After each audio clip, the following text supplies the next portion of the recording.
Good evening, friends, and thank you for joining us here on WCEC, Calvary Episcopal Church's channel for information and entertainment. The top story today is the coronavirus. The coronavirus seems to be sticking around and continuing to cause us major headaches. The numbers of infections are growing again. As we look at the numbers that we have used since November of last year to track the number of cases and to help direct our actions here at Calvary, we can see that the number of cases is on the rise, starting from a low in late June of about 0.02% of the whole population of Buncombe County, and a similar number in Henderson County. Both have risen above 0.1%. Now, as a reminder, we had established 0.5% as the threshold at which Calvary Church would suspend in-person worship.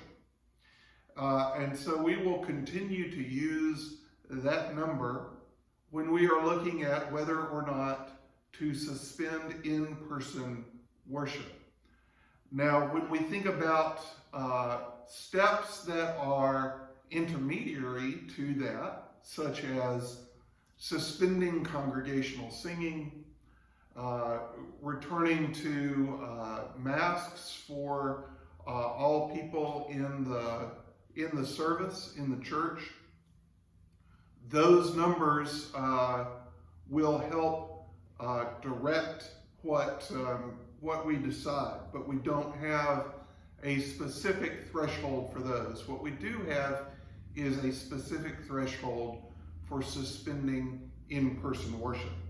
Right now, that number remains within the level at which we will continue those services. But of course, we will be directed both by the state of North Carolina and by the Diocese of Western North Carolina, as well as local authorities and our own internal discussions. Just so that you have a sense of some of the other numbers, in Buncombe County, for instance, the number of people who are testing positive, the percentage of people who are testing positive, is currently sitting at about 5%. That number becomes particularly concerning when it reaches about 10%.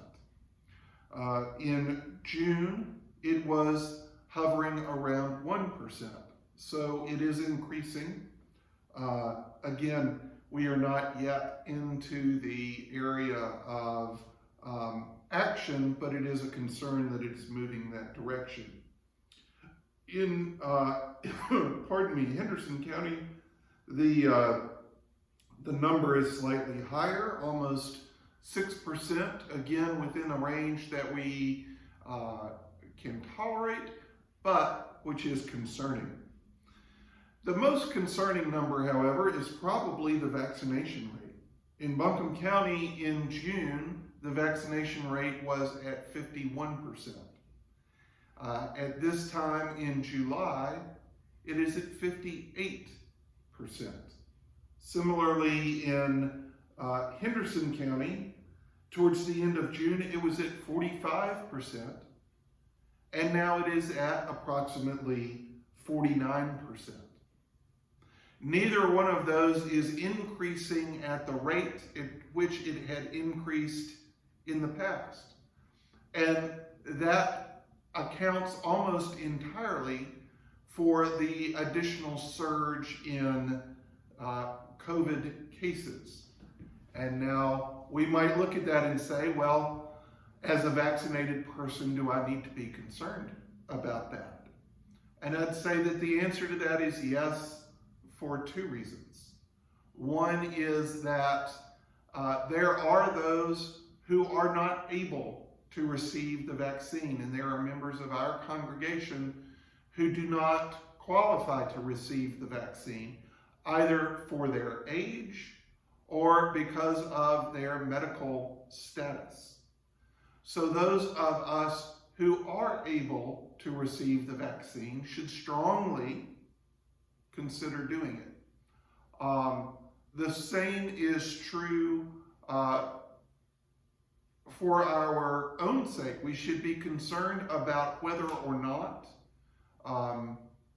our fellows are vaccinated, because the increase, even if we are vaccinated, the number of times that we come into contact with the virus increases our chances of contracting what is known as a breakthrough case.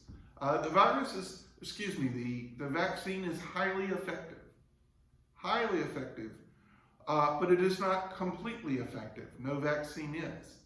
And so in order to reduce the opportunity for us to be infected, we should reduce the potential for our contact with an infected person, which means the more people who are vaccinated, the less the likelihood that there will be a breakthrough case. And finally, of course, those who are infected with this virus, those who do contract COVID-19, suffer a myriad of symptoms. And so we should be concerned for their welfare. And we should encourage them to consider that the overwhelming majority of COVID-19 cases that result in severe illness, hospitalization, and even death are among people who have not been vaccinated. And so we should strongly encourage our friends, our loved ones, our neighbors, everyone who is eligible to receive the vaccine. Now, as we're moving on to a human interest story, the Calvary Food Pantry, in cooperation with our community partners, has launched the Lord's Acre of Fletcher. That is the community garden which is underway here on the property at Calvary, which is growing produce to provide fresh veggies to the clients of the food pantry. It's also a place where people can gather together for fellowship, for work together in the garden, and to grow in their connections to one another. And one of the opportunities to do that is coming up this Thursday evening at 6:30 p.m. We'll gather in the garden at the Lord's Acre of Fletcher for dedication at about 6:30 in the evening. And then following that, we will have a picnic together, which is being provided by the food pantry. So if you are interested in joining us for that event, I encourage you to be in touch with Kathy Noyes. She will get you registered and come out and join us on Thursday evening. In breaking news, we had a visitation of the Holy Spirit and the arrival of the Fletcher Fire Department at Calvary last Sunday night, as fire alarms went off in response to the warmth generated by our Sunday evening Eucharist. Our Beatles Eucharist took place here on Sunday evening at 6 o'clock, and about halfway through, as the gathered people were really getting warmed up with a rendition of George Harrison's "My Sweet Lord," the fire alarm went off. And therefore, the worship service had to be suspended and ultimately was concluded prematurely because of the need to make sure that the building was safe. The building is safe and is still standing. But we'll have to try the Eucharist again. So if you missed the Beatles Eucharist this past Sunday, you have a chance to try again on August the 8th. August the 8th, we will have a reprise of the Beatles Eucharist, 6 o'clock in our parish hall.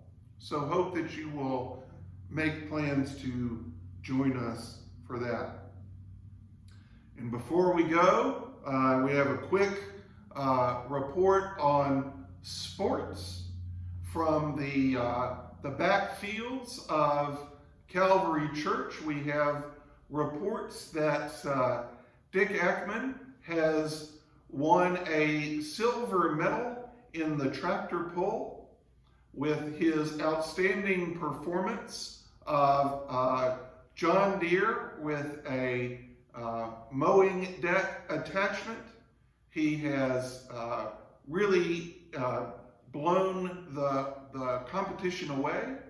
And so we are very proud of his performance and hope that he will be able to go for the gold next time. So when you see Dick, please congratulate him on his outstanding performance in the tractor pull.